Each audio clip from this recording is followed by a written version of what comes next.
Good morning, everybody. Today is the 28th day in the month of March 2022. So quickly we'll check through the market, find out what the dominant sentiment is, if the opportunities, and then how we can take advantage of it. But please remember that this is just a communication material, and nothing in this communication should be considered as investment advice or investment recommendation. Users acknowledge that investment in FX and CFD products is characterized by a certain degree of uncertainty and that any investment of this nature involves a high level of risk for which the user is solely responsible and liable. What we have this morning in terms of the overall market environment is mostly mixed, starts of the day. One thing I want to also point out here is we've entered daylight saving time as well, where clocks move back, especially in Europe, move back by 1 hour. So the session starts earlier now, not like it used to start by 9, it's starting by 8 now. So there's also that to pay attention to. That said, overall, the environment is mostly mixed. We have the equities showing that mixed picture, where on the Asian side, equities are pressured while lockdowns in China, further in Shanghai. On the American side, equities are also pressured while you have stronger USD, you have hawkish Fed as well. On the European side, equities are up. Why is that the case? Because Ukraine president also signaled that the nation might be ready to talk about, adopting a neutral status, right? In terms of the back and forth we have Russia and Ukraine. So that's also one of the things that Russia has been looking out for as well. And that could also lead to de-escalation and detention. So there's also that. And then you have that disjointed moves across board. And then that points to be more patient and giving us an overall mixed environment so far.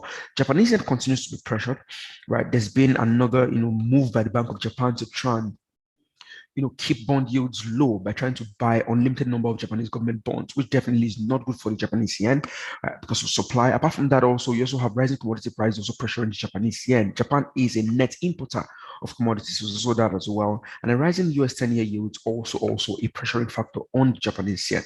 On the other hand, the dollar keeps being strong, right? Stronger yields, yes, also pushing it higher. Although, please note that for the USD, over the last couple of sessions, we really had back and forth, ups and downs, across. So there's also that you want to also be very careful with dollar as well, right? But in terms of strength and weaknesses so far, we have AUD leading the majors. You have USD also strong as well, right? On the other side, you have Japanese yen pressured, you have the CHF pressured. Yes, clearly this should, silver is mostly pressured. You want to say tilting towards the positive side, but you look at the equity space and you don't have so much optimism there. Apart from that, oil prices are lower.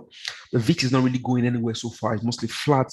Bonds clearly are still pressured, but dollar index is high for the day, right? I wrote here, I said, the weakness in Japanese yen is still very much evident. And really, if you look at everything, there's not so much standing in the way of Japanese yen weakness, right? Especially currently, you have it best expressed against the USD, that's USD JPY upside, best expressed against the AUD JPY upside as well. But it's trading at really, really high levels for months and years now. And you want to really, really, really be very, very, cautious of trading at those levels. Look at it in a bit now, right? Because buying at high levels like that comes with higher risk. I also said it's just the start of the week, and I made the light economic calendar super light, nothing basically on the calendar. Environment is mostly mixed, and then we're also approaching month end trading.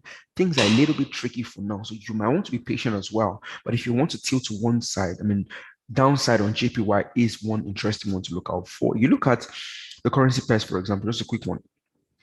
All right, Japanese yen. Now, where Japanese yen is trading currently, these levels are, this is USD The last time we were at these levels was way back, going back to like 2015 thereabouts, right? Which is, I mean, it's a serious one. You look at that level, I mean, that was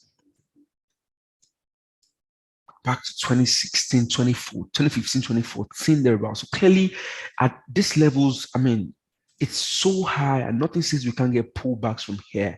But every time we've had pullbacks, there's nothing. Every time we've had pullbacks, we've continued to push higher, right? We had one, we pushed higher. We had one, we pushed higher as well. And now we're up here.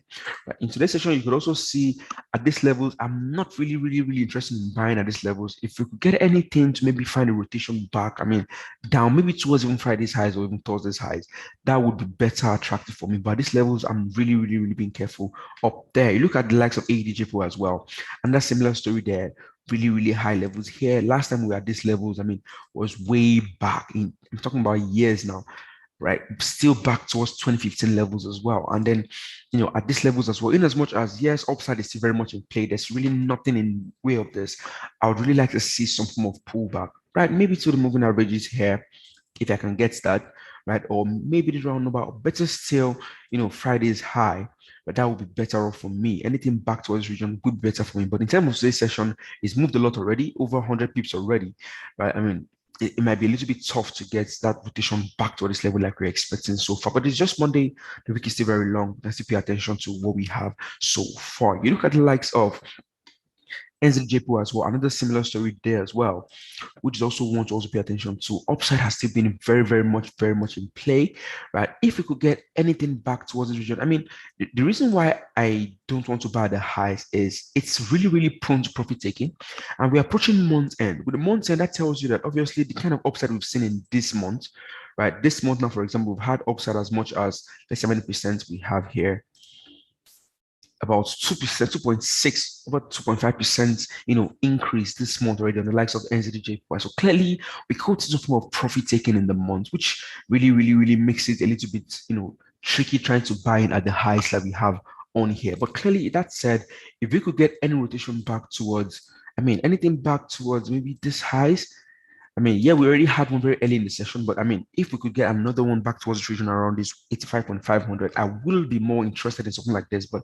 apart from that, I'm really looking to be more patient with this, right? Don't forget that every single time we had that pullback, had a breakout to the upside, we had pullback, and it's been interesting. So why not wait for another one? Even though this would have been the perfect one to look out for in today's session, this would have been perfect. But this one came out early around 7 a.m. thereabouts. So clearly, this will have been the best for us right now. But obviously, heading into the American session, if we get another pullback, I would also prefer that before looking to jump back on this particular one. Overall, there's been a couple of factors that markets are paying attention to, right? Yes, Japanese weakness is still very much key theme to pay attention to.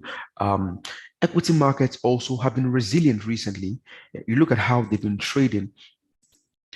For example, this is the Japanese and Japanese index, the Nikkei we talked about earlier, down on the day, like I mentioned earlier.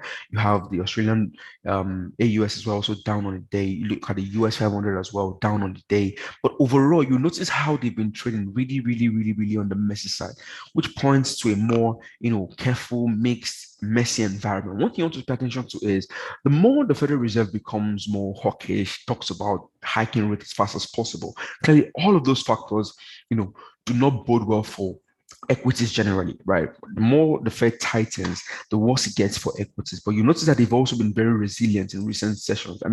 Look at what we're talking about, and then heading into a period of slowdown, global economic slowdown as well. That is also something we're very careful about. But that said, right now, equities are not really giving us so much to work with right now in the session. And then you look over to the currency side. Yes, you have strengths in the likes of the USD, in the likes of the Australian dollar, weakness likes of Japanese and the Swiss franc, but the overall mixed environment is also keeping us a little bit, cautious on that particular one. The oil market. Now, for the oil prices have also, seen little less strength in recent session, right? One thing also pay attention to is there's been calls that there was comments earlier from, one of the key, oil producing nations, where that's you can't just lock out Russian oil, right? Because the amount of supply that Russia puts into the market is a lot. And you look at how other economies, other oil producing nations have not really been able to keep up with the recent, after COVID recovery in demand. Clearly, trying to even push out Russian oil is still want to be it's going to just worsen the case for the entire market. And over the weekend, we also had reports that European nations are more or less backing out of the idea or of the, the decision to try and block out Russian oil, try and ban Russian oil. So European nations are more or less saying that, we can't do that right now because it's going to hurt the economies even more. So clearly that could also see some downside in oil prices if there is more and more calls for Russian oil to remain in global markets. So there's also that to pay attention to. But for now, the disjointed moves that we have so far are not really building confidence so far.